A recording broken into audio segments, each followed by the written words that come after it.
Hi everyone and welcome to the Dr. Psych Mom Show.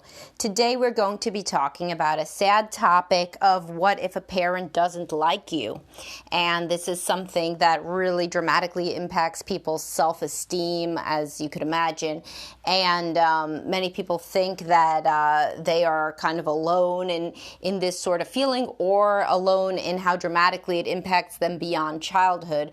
But unfortunately, this is a fairly common underlying reason that people struggle in interpersonal relationships and with self-acceptance and self-compassion. So we will dive into that right after I ask you to subscribe. The next episode will be a subscriber episode. The previous one was about when your wife feels overwhelmed, and I'm sure the next one we're probably up to something about sex. So hold on to your hats. So we will have some subscriber episode about some aspect of sex next, whatever occurs to me that the majority of my clients are wrestling with at the time.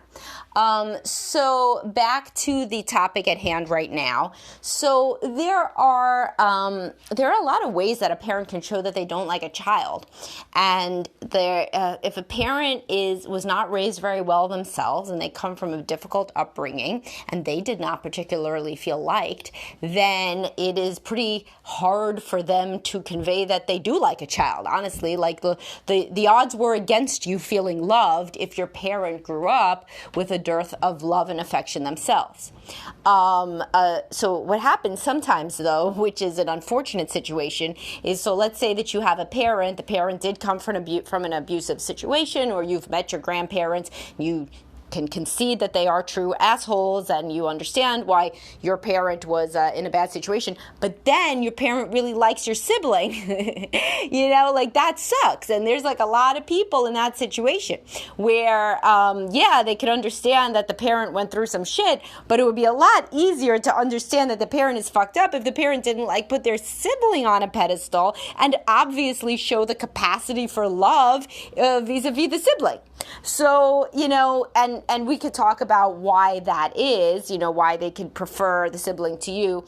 But this is another situation. So it's not only when a parent doesn't like you that is something that people struggle with. It's when a parent likes you less than another sibling. And that can be particularly, heartbreaking, because at least if the parent acts like an asshole to everybody, then you can somehow conclude that, who's the common denominator. But it's a situation where you are the least liked of the siblings that is particularly hurtful to children. Now, what are reasons that a parent could act like this besides that they were treated like this themselves? Well, there could be a temperament mismatch. You could be loud and they're very quiet and they're very loud. You could remind them of themselves. You could remind them of a parent that they didn't like. You could make choices that they find philosophically abhorrent. You could reject their religion. You could reject some key aspect of what they think life is supposed to be. Basically, any reason. Usually I talk about this from the perspective of I'm talking directly to parents of young children. I have multiple podcasts on what to do when your kid is annoying, what if you have a favorite child, all that. So it's like that, but you got to think about it from the perspective of what if I'm talking to your parent, all those same reasons would apply. So one good thing to do is to literally figure out why doesn't my parent like me? I've always felt like they don't really like me. And these are the things I've told myself. But if I try to get real granular and really objective, why really is it? Sometimes your reasoning is not accurate. Sometimes if you take a step back and you try to look at it, like you've always thought, let's say that your mother preferred your brother to you because he's the one that's good at school. But if you look at it more objectively as an adult, you may be like, I'm a woman and my mother hates women. Well, I didn't have a shot. Why does she hate women? Well, because she was, she hates her own mother. Oh, okay, that could make sense. So this is a lot of what people do in therapy, is understand why really they had the role that they had. And if they were the scapegoated or the least preferred child, we try to understand. I mean, this has nothing to do with forgiveness. These things are completely orthogonal. But if you can understand why a parent did not like you or why you triggered them, it can help you to take a more objective view of the situation and increase your self-compassion. Like, boy, I really didn't have a shot. I feel bad for myself, coming into that situation. Like, there was no way, that my mother was going to like me, et cetera, et cetera. Other reasons are that a parent is struggling with depression. A parent is struggling with bad anxiety, with trauma, with substance abuse. A lot of different reasons for a parent not being able to bond with you. So that's another way to think about it. You may think they just didn't like you, but maybe they were unable to bond with you at a critical moment.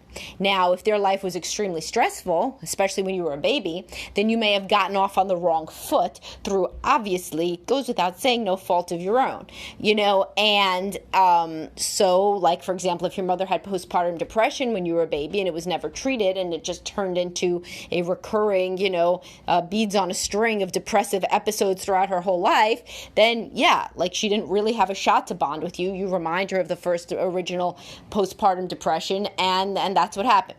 So there could be myriad, infinite reasons that a parent does not like a child, all of which are terribly unfair and upsetting, and that's terrible, and you need to cultivate self-compassion for being the child that wasn't liked.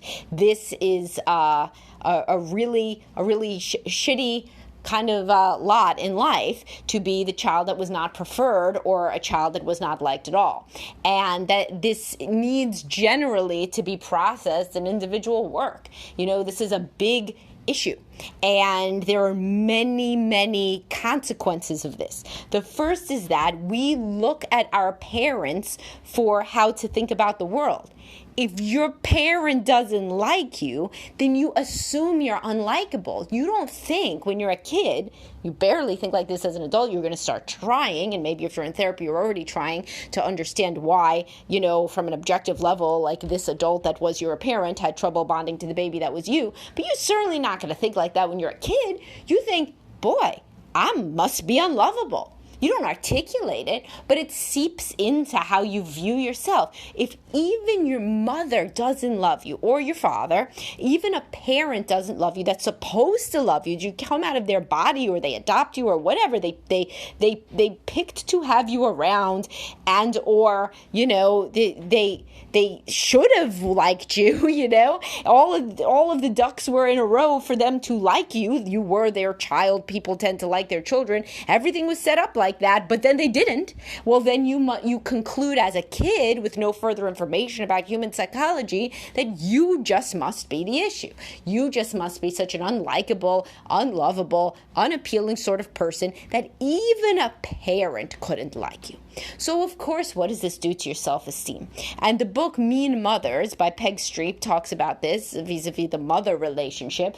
But there are, other relationships like Toxic Parents by Susan Forward and other books on my drsamantharodman.com reading list. That's my other professional site for just my practice. And there's a reading list on there. So I have a million books, especially on adult children of dysfunctional families, right? And this certainly makes it a dysfunctional family. So if you're like, no, we're just this like normal family, but my mom doesn't like me. No, you're not. You're an adult child of a dysfunctional family. And having that rubric under which to understand everything that goes on can really help you, can really help people to understand really what they're dealing with here. Because it's fairly dysfunctional not to like your child. Like if you're somebody who's listening, you're like, oh, fuck, I don't like my child. Does that make me dysfunctional? Yeah, like not like bad, not I'm judging you. Like, yeah, that's bad. You got to like your kid on some level. And as I say and encourage you in the podcast directed toward the parents struggling with dislike of a child, just don't show them. Try to follow all my advice in the podcast about what do I do if I don't like my kid or my kid is annoying, and go to therapy. Because 9 times out of 10, if you find it hard to like your kid, it's because you didn't feel liked by a parent. So it's the biggest, the most easy template for you, the most obvious path is how to act toward a kid that you don't like. Because you learned that real good from growing up, how you grew up not feeling liked. You don't really know how to like a child that you're with. Now you're going to say, but what about the sibling situation? The sibling situation is different based on every sibling. Usually, a parent that hates themselves loves the sibling who's the least like them. So therefore, a mother with self-esteem issues will hate the daughter and love the son.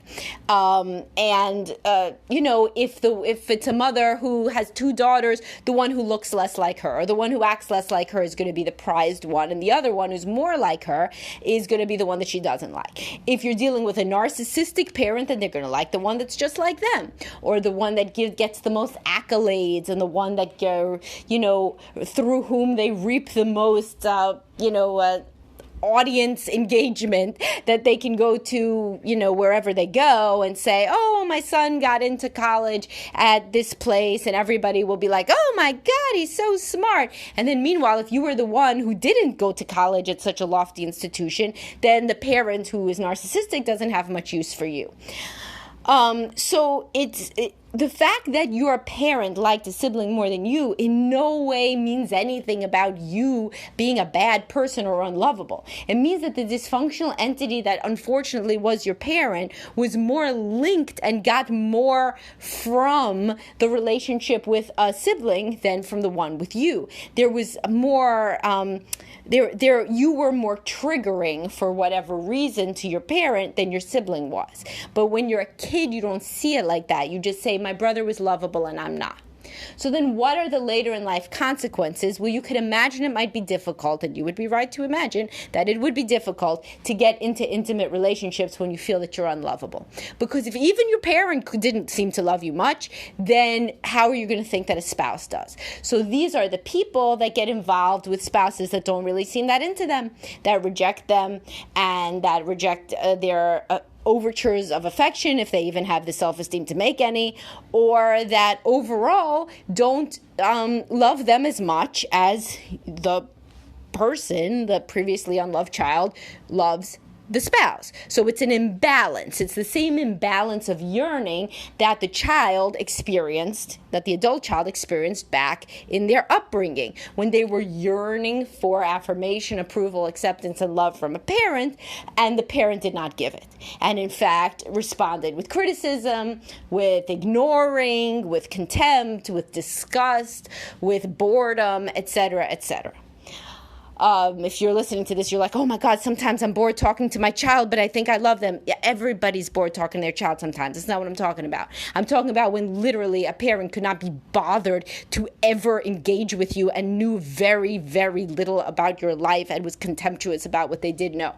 If you have experienced this, then you'll understand that description and hopefully be able to contrast it with whatever you are doing. Of course, if you're like, holy shit, that one sounds like me, the latter, then again, there's not shame in that. There's like, that would be an epiphany moment at which you would say, I really ought to get into counseling to deal with the way that I talk to my child, because I fear that I'm replicating the things that I grew up with unintentionally, and I don't want to mess up my child and then pass down intergenerationally self-esteem issues. So this would be a very reasonable and admirable conclusion if you do recognize yourself in a description. And that goes for all of my podcasts, all my posts, or all of anybody's podcasts or anybody's posts, is if you do recognize yourself in an unflattering description, there's no shame in that. The shame is in then saying, I don't really want to deal with that. Then, that's not good. But if you ever do recognize yourself in a description that's unflattering or bad in some way for a family member, especially a child, and you don't deal with it,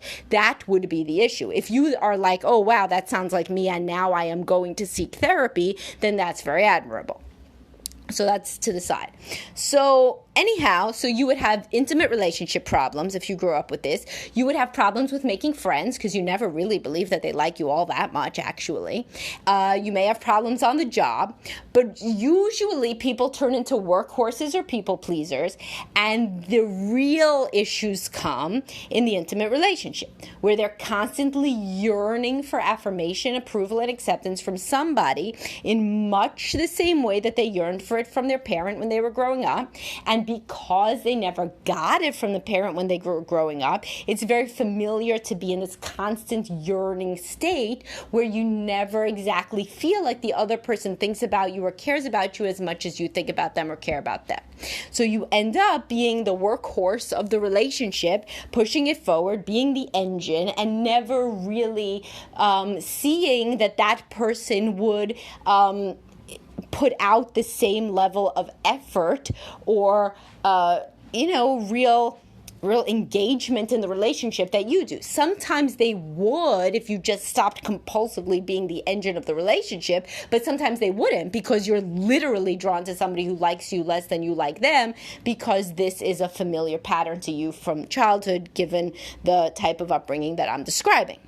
So if you do recognize yourself and these concomitant issues that I'm talking about, therapy, not to beat a dead horse, but this is a podcast by a therapist. Like most of the thing I'm going to say as an answer is going to be, why don't you try to work it out in therapy? Therapy is made for this. This is what therapy is for. It's to help people go through their dysfunctional early life experiences, draw direct relationships to what is going on now in the here and now, understand how these patterns started, and then think of and try out new ways of engaging that could potentially allow you to experience new sorts of phenomena. Like, for example, a relationship where somebody really likes you as much as you like them. Doesn't that sound good? But you can't get there yet because you're still hampered probably by unprocessed, ungrieved family of origin issues, specifically having a parent that acted like they didn't really like you, which is majorly traumatic.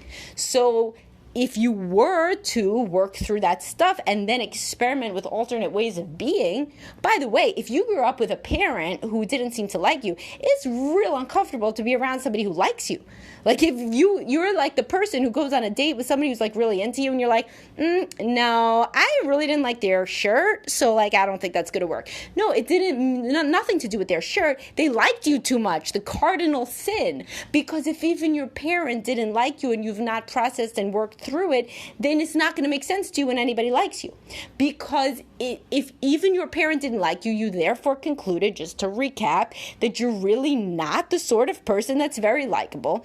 And if somebody likes you, you really genuinely doubt their judgment and they lose you estimate them as stupider because they like you and as less viable and attractive and appealing, much like that Groucho Marx quote that I feel like I've quoted a few times in my podcast of, you don't want to be part of any club who would have you for a member.